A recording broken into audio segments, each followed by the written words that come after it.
my story. இப்பொழுது நான் என்னுடைய கதையை சொல்ல போகின்றேன். I was born the 6th in the family, and after my birth my dad lost his job and we moved from a middle class family to extremely poor family. நான் எனது குடும்பத்திலே 6வது பிள்ளையாக பிறந்தேன். அப்பொழுது நாங்கள் மத்தியதர வர்க்கத்தில் இருந்து ஏழ்மை நிலைக்கு தள்ளப்பட்டோம். அதே சமயத்திலே என்னுடைய தகப்பனார் தன்னுடைய வேலையை இழந்தார். I constantly heard people say, this is the unlucky boy, after his birth all of this happened to the family. அநேக நேரங்களே மற்றவர்கள் சொல்வதை நான் கேட்டேன். இவன் ஒரு அபாக்கியவான், இவனாலே தான் இந்த தகப்பன் இந்த வேலை இழந்தார் என்று சொல்லி. After some time I believed this to be true. I believed that I was the unlucky boy, I was the unlucky member of the family, and when you believe that you are the cause of all suffering, your life goes in a direction of complete destruction. அப்பொழுது இதை அநேக நேரங்களை செவிமடுத்த பிறகு நானே எனக்குள்ளே ஒரு தீர்மானத்துக்கு வந்தேன். நான் தான் இந்த குடும்பத்தில் அபாக்கியவானாக இருக்கின்றேன், இந்த குடும்பத்திற்கு அபாக்கியத்தை கொண்டு வந்தவனும் நானாக இருக்கிறேன் என்று. இப்படியாக காரணங்களை நாங்கள் அடிக்கடி கேட்கின்ற வேளையிலே நாங்கள் அந்த திசையிலே தான் பயணிக்க ஆரம்பிப்போம். Compounding this problem, my father never talked to me.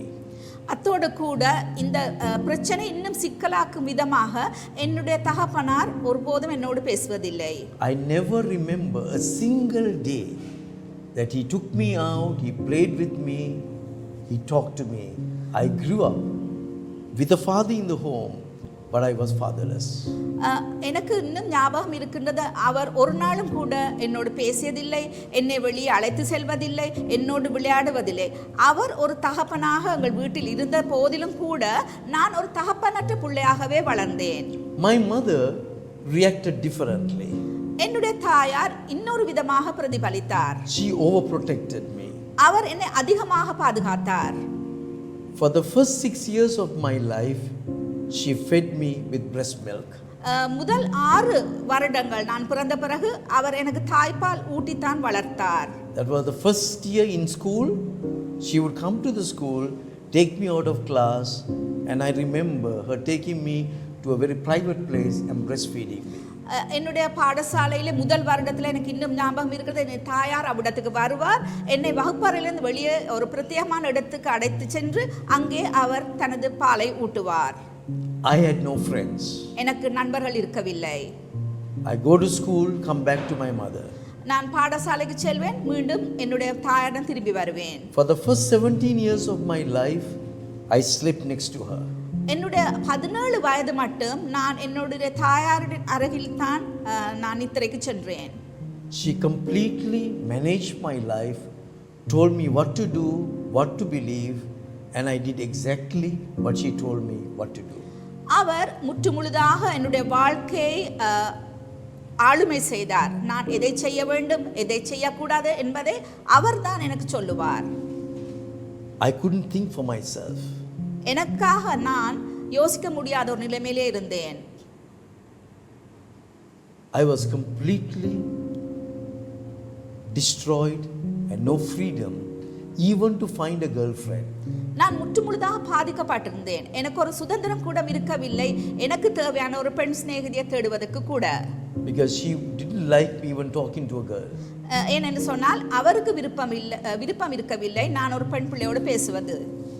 And if she sees me talking to a girl, she'll stare at me, and I know when I go home I will get a lecture. நான் அப்படியாக ஒரு பெண் பிள்ளையோடு பேசுவதை கண்டால் அவர் என்னை முறைத்து பார்த்து கொண்டிருப்பார். எனக்கு நன்றாக தெரியும் வீட்டுக்கு போன பிறகு அவர் அதை குறித்து அதிகமாக விமர்சிக்க போகிறார் என்று.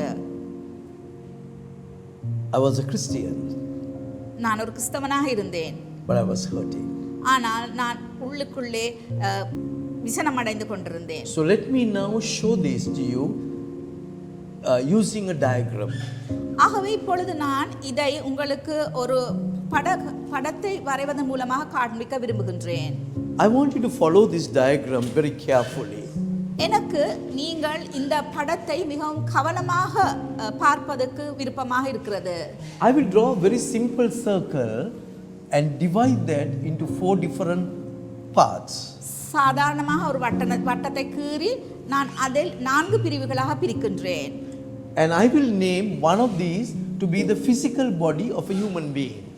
ஒன்றை நான் வரைகின்றேன், சரீர ஒரு மனிதனுடைய சரீர எப்படி என்று. Second one will be the mind. இரண்டாவது மனது அல்லது சிந்தனை. Third will be the emotions. மூன்றாவது உணர்வு பூர்வமானது. And the fourthly, I would say all human beings have a desire to seek a supernatural God, want to relate to someone outside yourself. நான்காவது என்னவென்று சொன்னால் ஆவிக்குரிய ரீதியான ஒரு விடயமாகும். எல்லா மனிதர்களுக்கும் ஒரு தேவனை, ஒரு கடவுளை தேடுவதற்கு ஒரு வாஞ்சை இருக்கின்றது. Now this is a human being. இதுதான் ஒரு மனிதன். And your physical body and the mind cannot be separated. உங்களுடைய சரீரமும் உங்களுடைய மனது பிரிக்கப்பட முடியாத ஒன்று. Mind cannot be separated from emotions. மனதானது உங்களுடைய உணர்வுகளிலிருந்து பிரிக்க முடியாத ஒரு விடயமாக இருக்கிறது. Emotions cannot be separated from the spiritual. உங்களுடைய உணர்வுகளானது ஆவிக்குரிய ரீதியான காரியங்களுக்கு பிரிக்கப்பட முடியாது இருக்கின்றது. And the spiritual is connected to the physical. ஆவிக்குரிய ரீதியான விடயங்கள் உங்களுடைய சரீரத்தோடு தொடர்புடையவையா இருக்கின்றன. Now I'm aware I'm talking to Christians. நான் அறிந்திருக்கிறேன், நான் கிறிஸ்தவர்களோடு தான் பேசுகிறேன் என்று. So I'm going to go on a tangent, but it's an important tangent. நான் இப்பொழுது ஒரு கோபத்தோடு கூட ஒரு விடயத்தை பேச போகின்றேன், ஆனால் அது ஒரு வித்தியாசமான பாதையில் பார்வையில் உள்ளதாக இருக்கிறது. The church always say we are committed to the spiritual. சபையானது எந்த நேரம் சொல்லுகிற ஒரு விடயம் என்னவென்று சொன்னால் நாங்கள் ஒருவருடைய ஆவிக்குரிய ரீதியான விடயங்களுக்கு பொறுப்பேற்கிறோம் என்று. Is that correct? அது சரியா? Okay, we have the Sunday service. எங்களுக்கு ஞாயிற்றுக்கிழமை ஆராதனை உள்ளது. We have prayer meetings. எங்களுக்கு ஜெப கூட்டங்கள் We நடைபெறுகின்றன. are visiting. நாங்கள் மற்றவர்களை சென்று அவர்களை பார்க்கின்றோம். We have Bible studies. எங்களுக்கு வேதாகம பாடங்கள் உள்ளன. Somehow the church has drifted into an extreme by saying we are there for the spiritual needs of the people. திருச்சபையானது எப்படியாகவாது நாங்கள் இங்கே இருக்கின்றோம் மனிதர்களுடைய ஆவிக்குரிய ரீதியான தேவைகளை சந்திப்பதற்கு என்று சொல்லுகின்றது. But how wrong are we in this? ஆனால் இது எவ்வளவு ஒரு பிழையான காரியமாக இருக்கிறது. Isn't the physical body of a man important or a woman important? ஒரு ஆணுடைய அல்லது ஒரு பெண்ணுடைய சரீரமானது தேவையானது அல்லவா? Didn't Jesus tell us love your neighbor as yourself? இயேசு சுவாமி சொல்லவில்லையா உன்னை போல் உன் பிறனையும் அயலானையும் நேசி என்று? In fact, the 10 commandments can be divided into 2. 10 கட்டளைகள் 2 பிரிவாக பிரிக்கக்கூடியதாக இருக்கின்றது. The first 4 commandments talk about my love relationship with God, and the next 6 is to do with human beings, my love relationship with the human beings. முதல் 4 கட்டளைகளும் என்னுடைய தேவனுடைய தொடர்பை குறித்து பேசுகின்றது. பிறகு வருகிற 6 கட்டளைகளும் நாங்கள் மனிதர்களோடு இருக்கக்கூடிய தொடர்பை குறித்து பேசுகின்றது. Didn't Jesus say in Matthew 25? மத்தேயு 25 இயேசு சுவாமி இப்படியாக சொல்லுகின்றார். When I was hungry, you didn't give me to eat. நான் பசியாக இருந்த வேளையிலே நீங்கள் எனக்கு உணவு தந்தீர்கள். When I didn't have clothes, you didn't give me to dress. எனக்கு உடை இல்லாத வேளையிலே எனக்கு நீங்கள் உடை தந்தீர்கள். And people ask, Lord, when did we not do that? We would have done that for you. And Jesus said, what you have done to the least of my brethren, you have done unto me. அந்த வேளையிலே ஜனங்கள் அவர்களை பார்த்து கேட்பார்கள், எப்பொழுது நாங்கள் இதை உங்களுக்கு செய்தோம் என்று. அவர் சொல்லுவார், நீங்கள் ஒருவரிடத்துக்கு மற்றவர்களுக்கு செய்ததை எனக்காக செய்தீர்கள் என்று. Now look at the mind. இல்லாவிட்டால் மனதை பாருங்கள். Now mind, I would say, mind is like a computer. Mind அதாவது மனது என்று சொல்லப்படுகின்றது ஒரு கம்ப்யூட்டரை கணனியை போன்றது. What you feed the mind is what comes out. நீங்கள் உங்களுடைய மனதுக்குள் எதை செலுத்துகின்றீர்களோ அதுதான் புறப்பட்டு வெளியே வருகின்றது. So when people come to our churches, they come with soaked full of muck in their minds. அப்பொழுது திருச்சபைக்கு ஜனங்கள் வருகின்ற வேளையிலே அநேக நேரங்களிலே அவர்களுடைய மனதிலே பிழையான காரியங்கள் இருக்கின்றது, அவை தான் வெளியே வருகின்றன. They have believed in karma. I'm suffering today because of my previous life. அவர்கள் கர்மம் என்ற ஒரு காரியத்தை விசுவாசிக்கின்றார்கள். நான் இன்று கஷ்டப்படுவது நான் முதல் செய்த பிழையான காரியங்கள் நிமித்தமாக என்று. They have believed like me that I was the unlucky child. Some of them come, I'm the unlucky person. So they come to the church with a wrong understanding of themselves. சிலர் என்னை போல விசுவாசிக்கிறார்கள் தாங்கள் அபாக்கியமான பிள்ளைகள் என்று. அதை அவர் விசுவாசிக்கின்றார்கள். அத்தகைய எண்ணங்களோடு கூடத்தான் அவர்கள் சபைக்குள் வருகின்றார்கள். Some of our young people are filling their mind with porn today, and as a result of that you see all the sexual images, and the next thing is you get onto a bus, you have no self control, you behave in a very bad manner. So what you feed is what you are. சில இளைஞர்கள் தேவையற்ற பாலியல் ரீதியான படங்களை பார்க்கின்றார்கள். ஆகவே அவர்கள் அதை தங்கள் மனதுக்குள் உள்வாங்குகின்ற வேளையிலே அவர்கள் பொது போக்குவரத்தில் பிரயாணம் செய்கின்ற வேளையில் அதன் பிரதிபலிப்புகளைத்தான் அங்கே செய்கின்றார்கள். That is why in Romans 12, we will look into all of this later, but this is the introduction. Romans 12, it says, do not be conformed to this world, but be transformed by the renewal of your mind. நாங்கள் ரோமர் 12 பார்க்கிற வழியில் இந்த வசனங்களை நாங்கள் மீண்டும் அதிகமாக பார்ப்போம். நீங்கள் இந்த பிரபஞ்சத்துக்கு ஒத்த வேஷம் தெரியாமல் இருங்கள் என்று சொல்லப்படுகின்றது. When people come to the church, they need to be transformed by the renewal of their mind. அவர்கள் திருச்சபைக்கு வருகின்ற வேளையிலே ஜனங்களுடைய மனதானது மீண்டுமாக புதுப்பிக்கப்பட்டிருக்க வேண்டும். So now let's come to the emotions part of it. இப்பொழுது நாங்கள் உணர்வுகளை குறித்து பார்ப்போம். You know, all of us are emotional beings. நாங்கள் எல்லோரும் உணர்வு பூர்வமான மனிதர்கள். We experience joy, we experience happiness. நாங்கள் சந்தோஷத்தை பார்க்கின்றோம், மகிழ்ச்சியை பார்க்கின்றோம், அவற்றை நாங்கள் உணர்கின்றோம். Sometimes our emotions get damaged because the way people treated us, because the way parents treated us, because the way teachers treated us.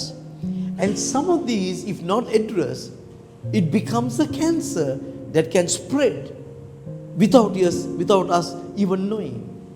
சில வேளைகளே உணர்வு பூர்வமாக நாங்கள் பாதிக்கப்படுகின்றோம். சில வேளையிலே எங்களுடைய பெற்றோர்கள் எங்களை பிழையாக பாவித்திருக்கலாம், நடத்தியிருக்கலாம். பாடசாலையில் எங்களுடைய ஆசிரியர்கள் எங்களை பிழையாக நடத்தியிருக்கலாம். சமுதாயம் எங்களை பிழையாக நடத்தியிருக்கலாம். அப்பொழுது எங்களுடைய உணர்வுகள் அதன் நிமித்தமாக பாதிக்கப்படுகின்றன. அந்த உணர்வுகள் எங்களுக்கு இருக்கின்ற பொழுது அவை பாதிப்படைந்த உணர்வுகள் ஒரு கேன்சரை போன்று மாறிவிடுகின்றது. அது எங்களுக்குள்ளே வளர்ந்து கொண்டிருக்கின்றது. I believe that the church must have an holistic theological approach. நான் விசுவாசிக்கிறேன் திருச்சபையானது ஜனங்களை பார்க்கின்ற வேளையில்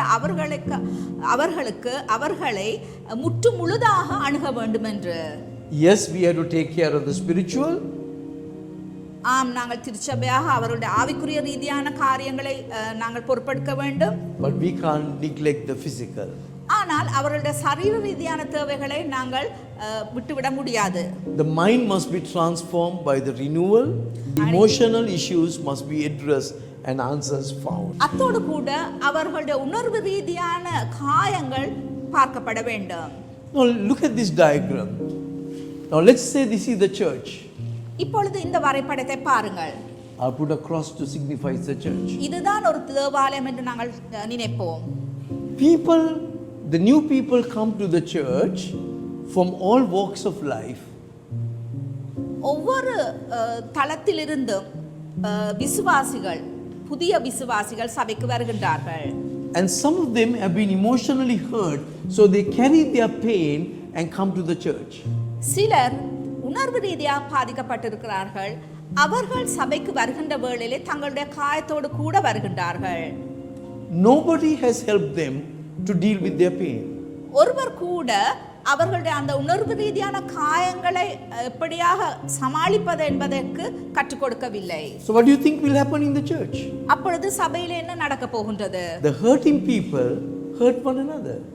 இப்படியாக உணர்வு ரீதியாக காயப்பட்டிருக்கிறவர்கள் என்ன செய்கிறார்கள் சொன்னால் மற்றவர்களை காயப்படுத்துகின்றார்கள். Hurting leaders hurt people. காயப்பட்ட தலைவர்கள் மற்றவர்களை காயப்படுத்துகின்றார்கள். So because of that, a pastor's first And foremost emphasis should be, I will help a person to come to know Jesus, and I will help a person to deal with their emotional pain. ஆகவே ஒரு போதகரின் முதல் கடமையாக இருக்கின்றது, ஒருவருக்கு நான் ஆவிக்குரிய ரீதியாக அவரை தேவனை அறிந்து கொள்ள நான் உதவி செய்வேன், அதே சமயத்திலே அவருடைய உடைந்த உணர்வுகளுக்கு காயத்திற்கு நான் அதற்கும் சில பதில்களை கொடுப்பேன், இல்லாவிட்டால் அதற்கான தீர்வுகளை கொடுப்பேன் என்று.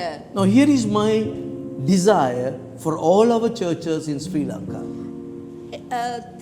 இலங்கை தேசத்தில் உள்ள எல்லா திருச்சபைகளுக்கும் இருக்கக்கூடிய என்னுடைய வாஞ்சை இதுவாக இருக்கின்றது. Everyone who comes into the church because they came to know Jesus Christ as their savior, ஒவ்வொருவரும் திருச்சபைக்கு வருகின்றார்கள், அவர்கள் இயேசுவை தங்களுடைய சொந்த இரட்சகராக ஏற்றுக்கொண்டு we help them to deal with their pain and overcome their pain. அப்போது கூட நாங்கள் அவர்கள் ஒவ்வொருவரும் தங்களுடைய காயத்தை கையாளுவதற்கு நாங்கள் உதவி செய்கின்றோம். I want you to imagine this. இப்பொழுது நீங்கள் இதை கற்பனை பண்ணி பாருங்கள். In your local church, everyone has dealt with their pain and come out victorious, and they become, as a result of that, a happy community that love one another and support one another. இப்பொழுது சபையில் உள்ள ஒவ்வொருவரும் தங்களுடைய காயப்பட்ட உடைந்த உணர்வுகளுக்கு விடுதலை அடைகின்றார்கள். அவர்கள் ஒவ்வொருவரும் இயேசு கிறிஸ்துவினூடாக ஜெயம் கொண்டவர்களாக சந்தோஷமாக இருக்கின்றார்கள். Because they have got healed, because they have now been restored to God's image, not only they love, then they will go out and love the community. அவர்கள் சுகம் பெற்றவர்களாக இருக்கிறார்கள், கட்டியெழுப்பப்பட்டவர்களாக இருக்கிறார்கள். அப்பொழுது அவர்கள் வெளியே செல்கின்ற வேளையிலே சமுதாயத்தில் உள்ளவர்களையும் கூட அவர்களால் நேசிக்கக்கூடியதாக இருக்கும். I want to redefine evangelism. இப்பொழுது நான் சுவிசேஷம் என்பதை சற்று மாற்றி சொல்ல போகின்றேன். The way I want it redefined is a community that has come to understand the love of God and love one another, filled with the love of God, now goes to the community to love the people in the community. அவர்கள் எப்படி என்று சொன்னால், தேவனை அறிந்து அவர்கள் தேவனை நேசிக்கின்றார்கள், சுகம் பெற்றதன் மூலமாக அவர்கள் தங்களை நேசிக்கின்றார்கள். அவர்கள் வெளியே சமுதாயத்தில் செல்லுகின்ற வேளையிலே சுகம் பெற்றவர்களாக அவர்கள் மற்றவர்களை நேசிக்கின்றார்கள். It is not a conversion oriented church, but it is a love oriented church. ஆகவே திருச்சபையானது ஒரு மனிதனை மாற்றி அமைக்கின்ற ஒரு சபையாக அல்ல, ஆனால் அன்பு நிமித்தமாக கட்டியெழுப்பப்பட்ட சபையாக இருக்கின்றது. If we can create love oriented churches throughout Sri Lanka, we can reach this nation for Christ, because that's what Jesus wants to do. Jesus wants us to love them as we would love our own self. ஆகவே எங்களுடைய திருச்சபைகளை நாங்கள் அன்பினால் கட்டி எழுப்புகின்ற பட்சத்திலே நாங்கள் வெளியே செல்லுகின்ற வேளையிலே அப்படியான காரியங்களை செய்யக்கூடியதாக இருக்கிறது.